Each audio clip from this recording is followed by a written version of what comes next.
Well, there was this story that I came across the other day that kind of caught my eye, and the reason why was because of how outrageous it was, but also how it kind of caters to our namesake. So I'm going to share my screen here, if Dane will let me. You are not allowed. I'm not allowed. We'll go and let's see here. So I'll share. So apparently there was someone who abandoned the cockpit very recently. Our friend Charles here apparently fell from the plane, but yeah, the police are still trying to figure out how. So he was only 23. Yeah. Did you say his name's Clarky? No, his name's not Clarky. His name's Charles. Chuck. No. So Charles Hugh Crooks was flying a 10-person aircraft with only one other co-pilot on board when he fell to his death.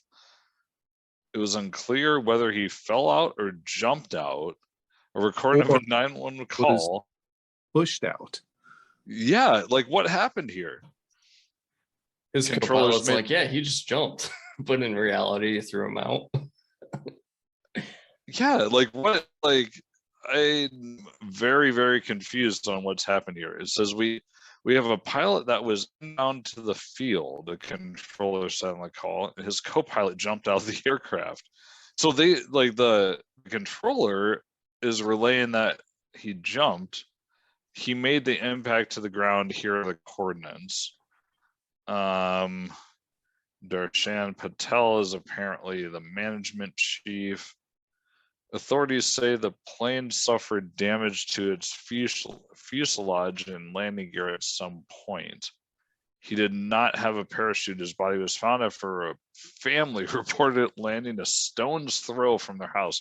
Wow, that's quite a description. A stone's throw from the house. That could be 1 foot to 30 feet away. Yeah, depending on the strength of the arm. Yeah, is it your child throwing it or is it you throwing it? So really, he was found a body's throw from the house. Yes. Yeah, like a body's throw. Like that's I don't understand. He said a couple weeks ago he wouldn't trade places with anybody in the world. He loved where he was. Kirk's father. I can't imagine what happened. Well, there was problems with the plane when he jumped out. I don't know. Should we watch some of this video and see like if there's any more information? I don't know.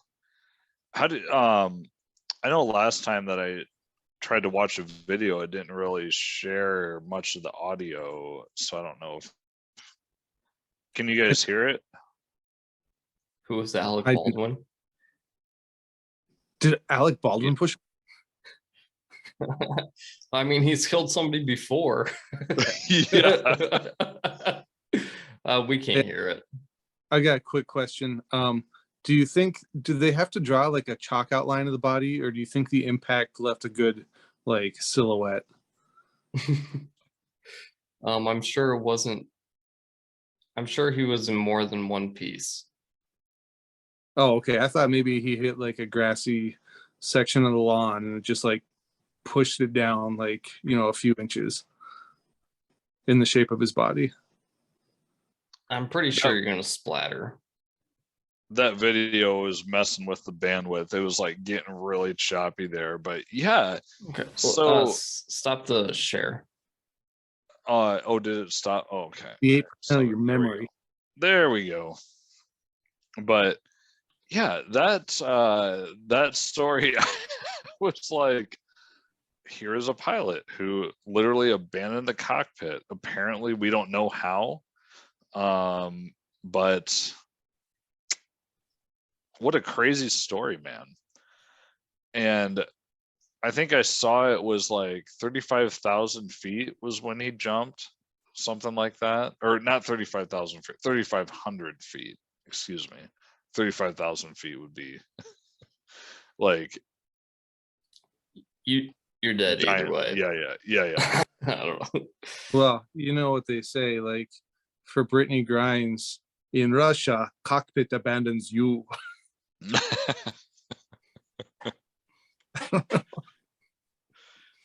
So RIP Charles. And you know, I hope they figure out what happens to you. Yeah, especially if it wasn't his own decision. Like, what was going on that made him think that jumping out was a better option? Yeah, like what happened there? Was there a lot of kids on the plane? He's like, I can't take this anymore. Yeah, or was there a mechanical problem and he was like, all right, I'm just gonna like try to do something crazy here. Maybe you put on one of the passengers' backpack thinking it was a parachute. Yeah. Like, are you guys familiar with Occam's razor? No. It's basically the idea that the simplest answer is the most likely of reasons or whatever. So I think it's pretty cut and dry that they were just playing a game of truth and dare that went awry. It's like, no, I'm not jumping out of the plane. And the co-pilot was like, I triple dog dare you. It's like, oh no, well, now I have to do it. I can't let you go on saying I have no balls because I didn't take your triple dog dare. do you think he put his out of office on before he left? There's the signs that pop up for the passengers, like the no smoking. All of a sudden there's one that's like no pilot. No pilot. Abandoned cockpit. It's our logo. It's just our faces. Oh man, I don't mean to make light of whatever happened to poor Charles there, but yeah, that was a fucked up story. It'll be interesting to see if there's any follow up. It's probably going to be one of those that, like, if there is a follow up or more details, it's not going to make headlines. And like 5 years down the road, I'll remember it and be like, what happened to that guy? And then we'll figure out what happened to him. But right. What if like they somehow find out in his YouTube history that he watched an episode of ours, and then we get tied up in lawsuits and litigation? We've never told anybody to actually abandon their cockpit. No. It was just implied. He's like, man, I really like these guys. I want to be on their show, so I'm going to abandon the cockpit. Maybe they'll talk about me. Or like, yeah, he was like, he saw the pilot, like our pilot, no pilot, and he was drawn toward it because he's a pilot. And then he got the idea from for abandoning the cockpit. I don't know, but that was that was a messed up story, and I thought it was kind of fitting though, given the name of our podcast. In a very dark and demented way, a little bit, but I actually have a pretty fucked up story that relates to this pretty well. Okay. And I don't know if I've told you guys this before.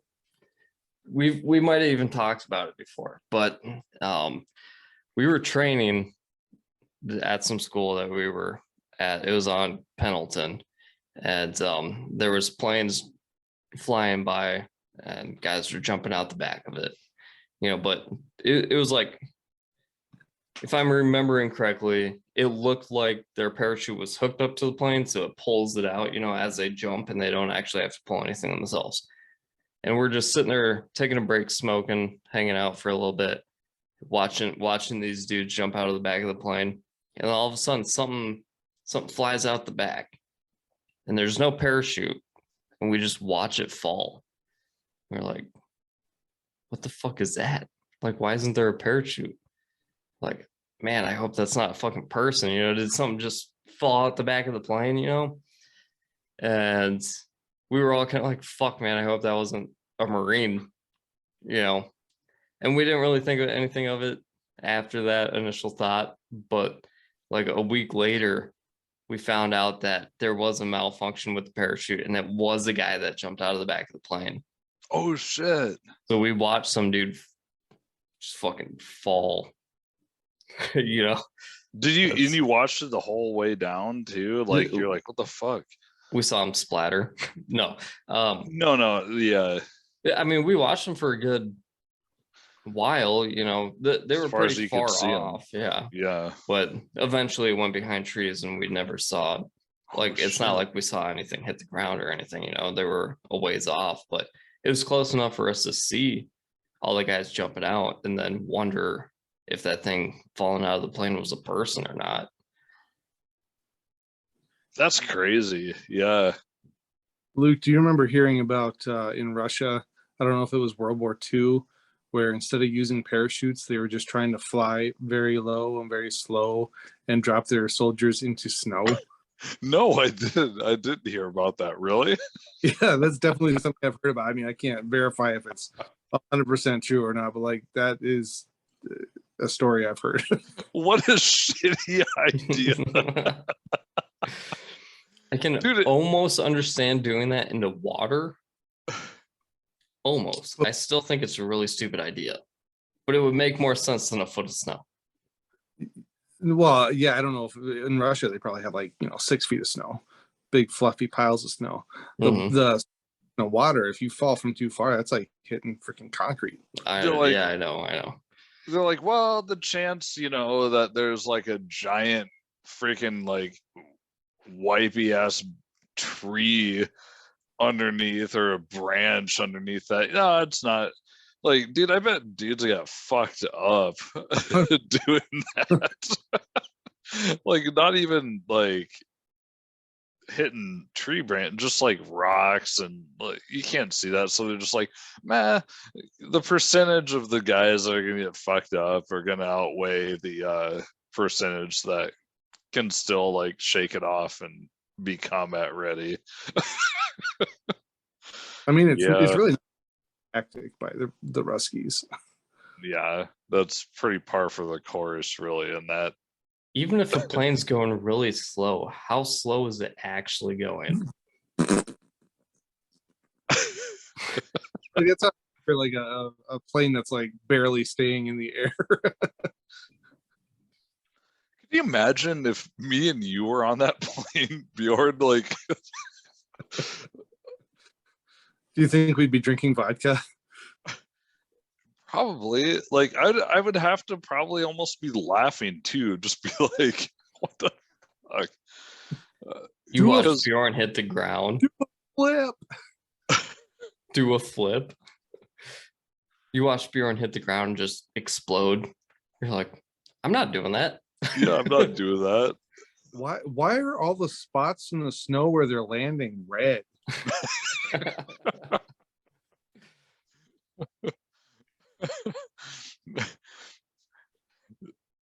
Oh man, yeah, that's crazy, dude. I don't think I've ever heard of that one. It's not red because of our commie flag.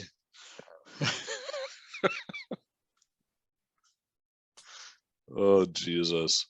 So no, that's what I had that I saw. There's not much to the story because there's not a ton of information.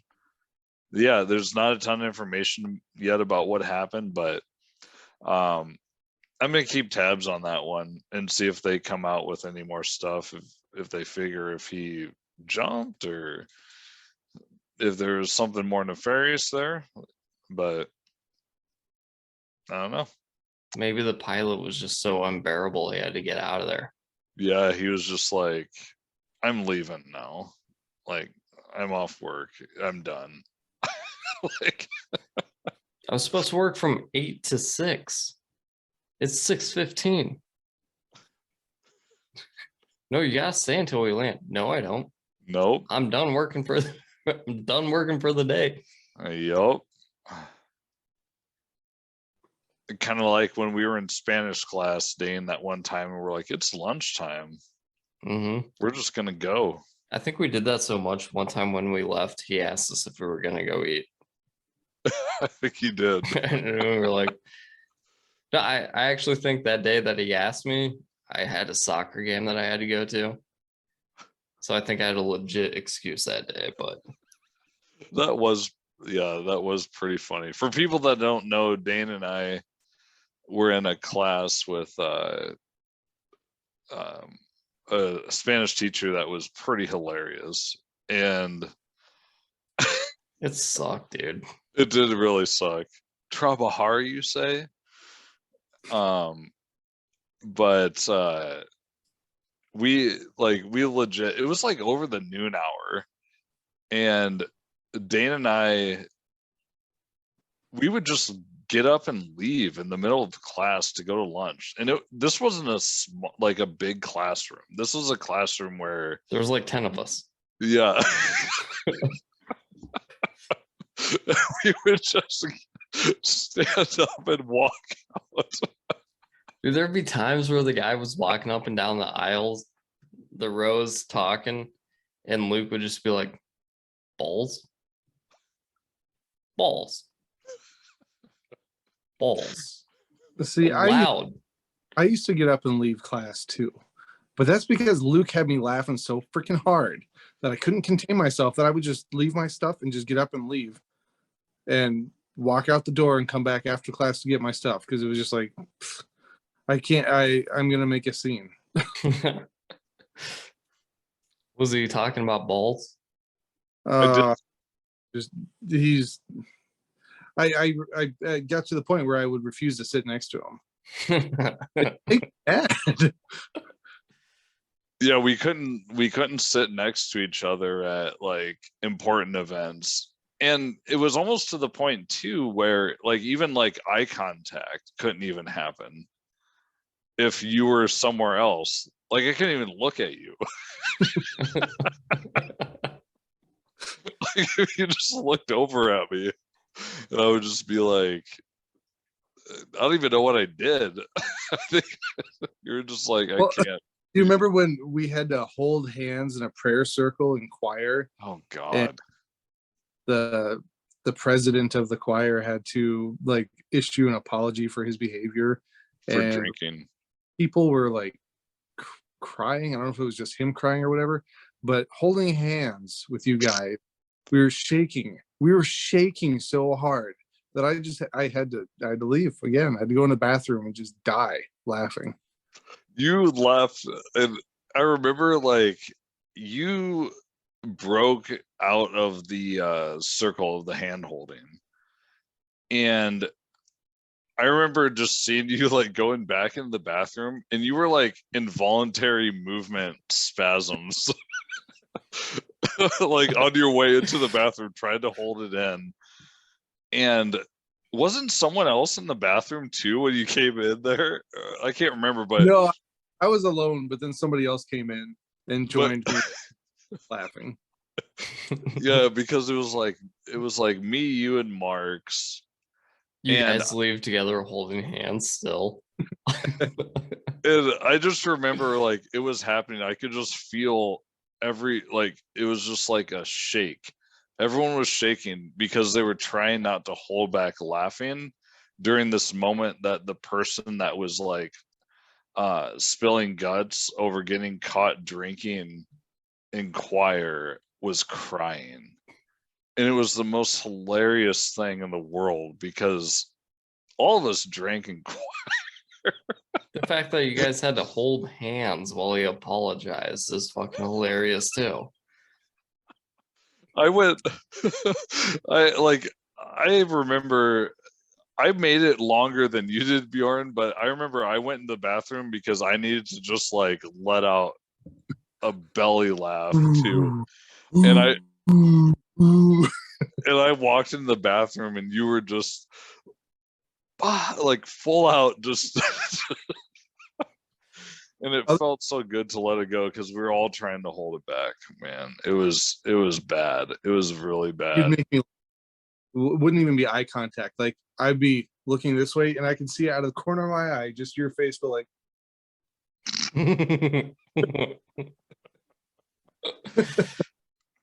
Remember when I made that flip book?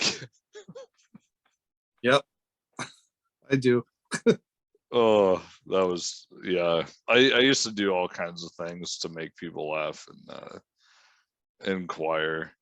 You sure ruffled some feathers.